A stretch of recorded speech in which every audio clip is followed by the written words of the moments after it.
Sanctificamene corpus Christi Salvator, aqua lateris Christi lavame. Clean Love and Courtship by Father Lawrence G. Lovasik, Society of the Divine Word. Chapter 2, the 6th and 9th Commandments. Soul Death. True happiness comes from God. It fills your heart if you live according to God's plan and His commandments. Unhappiness comes from breaking those commandments by sin. Disobedience is the spirit of Lucifer. I will not serve. God can't tell me what to do. Since mortal sin is a grievous offense against the law of God, it is the greatest tragedy in the world. The emphasis is on God. You are made His child and friend in baptism. He gives you His life, the supernatural life through the sacraments. And then, in a moment of selfishness, you turn your back on Him. Do not try to make yourself believe that hurting those around you is the only possible evil. God does not agree with that view. When you break God's law, you hurt God and yourself. Sin is called mortal because it causes death to your soul. It is a complete turning from God. If you do not want God in your heart, He will get out. He will not force Himself on you. And if He leaves you, He takes with Him the supernatural life, which means spiritual death for you. Because without God, there can be no spiritual life, no happiness either. The Apostle says, the wages of sin is death, Romans 6:23. Breaking God's law by impurity in company keeping spells death. Death of the soul through the loss of sanctifying grace. Death of the peace of conscience through the crushing remorse for sin. Death of the delightful consciousness of the possession of unsoiled purity. Death of high ideals. Death of the lofty esteem and sacred reverence two people formerly had for one another.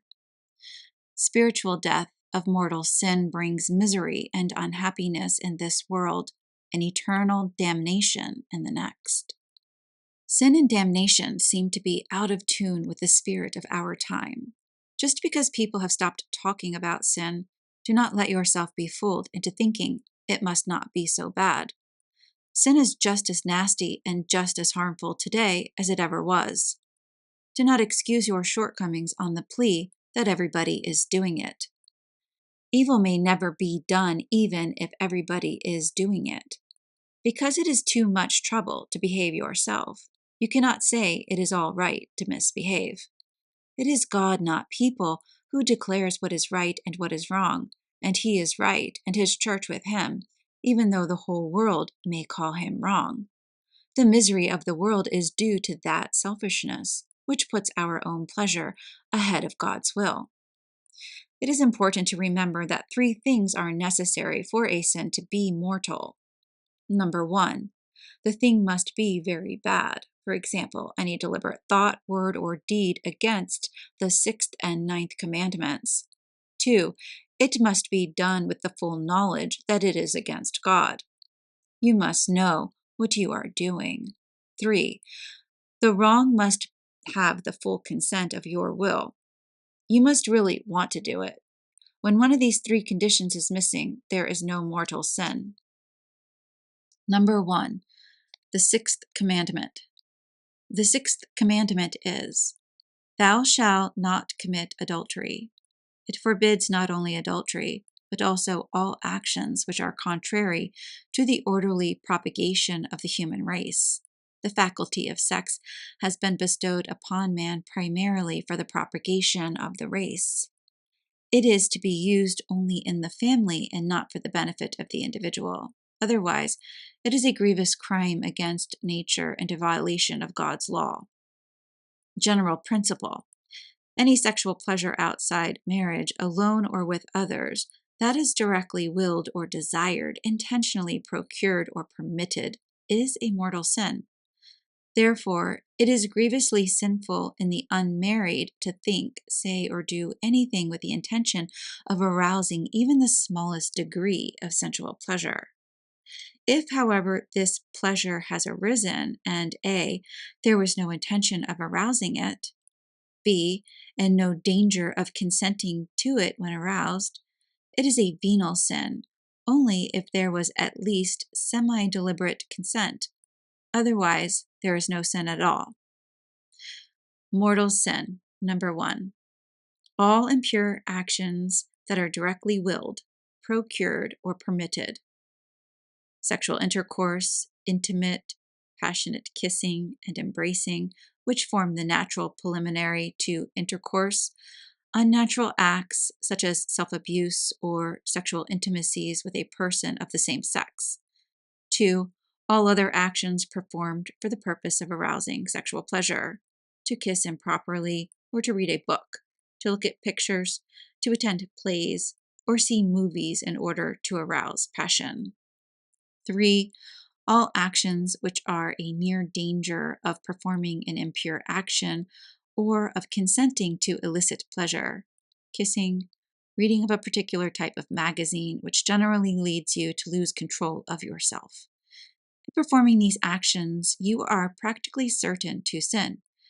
If you knowingly court such a danger, you are already showing a will to sin. Ordinarily, you are obliged, under pain of serious sin, to avoid such occasions. If the occasion cannot be avoided, then you must find some means which will strengthen you against the danger. Some things are practically always near occasions of sin. For example, the modern burlesque show, obscene literature that portrays adultery or fornication in an attractive manner. Venal sin, impure actions performed without a good and sufficient reason. Curious and imprudent looks and reading. Pondering on dangerous thoughts through idle curiosity unduly prolonged. Repeated kisses by lovers, even though they intend no passion. Kissing from frivolous motives. No sin. Sexual actions performed with a good and sufficient reason. Your thoughts and actions are sinless when you have a good reason for them. You may ignore the sexual stimulation that may accidentally result. Medical examination, dancing, slightly suggestive motion pictures, generally decent picture magazines, personal cleanliness. But sometimes sexual disturbances arising from physical causes, such as fatigue from some local irritation from nervousness, are apt to be prolonged and to be a source of very severe temptation. They become mortally sinful only when you make them perfectly voluntary by deliberately promoting, approving of, and enjoying them. They are not sinful at all if you do what you reasonably can to rid yourself of any temptation involved in them. This can be done by a brief, calm act of the will. I don't want it, by saying a little aspiration for grace of a Hail Mary, by trying to divert the mind to something else that is interesting or humorous, by making a brief change in eternal occupation. In regard to others, you must always remember the great law of charity, by which you are bound not to induce others to sin or to help them to sin. And you must also take reasonable means to prevent their sinning when you can do so. In such things as kissing, conversation, and choice of entertainment, you cannot simply settle the matter by saying, "It doesn't bother me, therefore it's all right." For instance, in kissing, a girl should keep in mind that a boy is more responsive physically than she. But if there is some good reason for a decent manifestation of affection, she may presume that he has the proper control of himself, unless he attempts or suggests immodesty.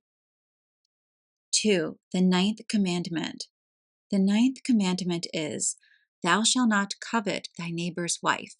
It forbids all lustful thoughts and desires. Mortal sin. To entertain a bad thought willfully for the purpose of enjoying it, or to entertain it willfully so that it becomes a near occasion of performing an unchaste action. Venal sin. to think about sexually stimulating things without a sufficient reason. No sin. To think about sexually stimulating things with a sufficient reason. He who wishes to keep his body clean must begin by keeping his mind clean.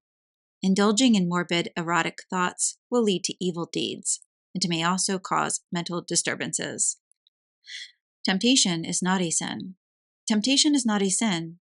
It is an invitation to sin. It is a fight between your duty to obey God's law and your evil desires. As soon as you decide to give in to your evil desires and you want to disobey God's commandment, the temptation is over and you have committed a sin. You must know what you are doing, and you must want to break a serious commandment of God before a mortal sin can be committed. The most violent emotional desires and the most pursuing evil imaginations do not constitute sin until your will gives consent. No temptation can harm you as long as you are sincerely seeking to remain in the friendship and the love of God. By turning your will resolutely to God and prudently avoiding the occasions of sin, you can enjoy a good conscience and peace of mind even in time of temptation.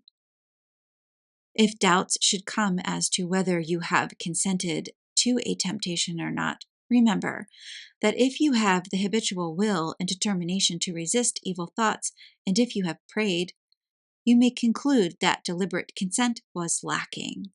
Allow no scruple or doubt to keep you from receiving Holy Communion. Abstain only when you can put your hand on the Bible and swear that you are absolutely certain you are guilty of deliberate mortal sin. Dependent upon the nature of the temptation, your disposition, and the circumstances, all temptations against purity in thought, desire, or act must be met decisively either by directly opposing them or directly ignoring them. Be prepared to meet temptation. A. By regular confession and frequent Holy Communion. B. By prayer. C. By self-denial, so when temptation comes, your will may be strong enough to want good instead of evil. D. By turning your mind away from bad thoughts and becoming busy with other things. By avoiding whatever may lead you into temptation. The suggestive story, the smutty joke, the lewd picture, the suggestive movie or novel, bad companions, questionable places. By fighting against temptations from the very first moment they come up. By loving Jesus and the Blessed Virgin sincerely.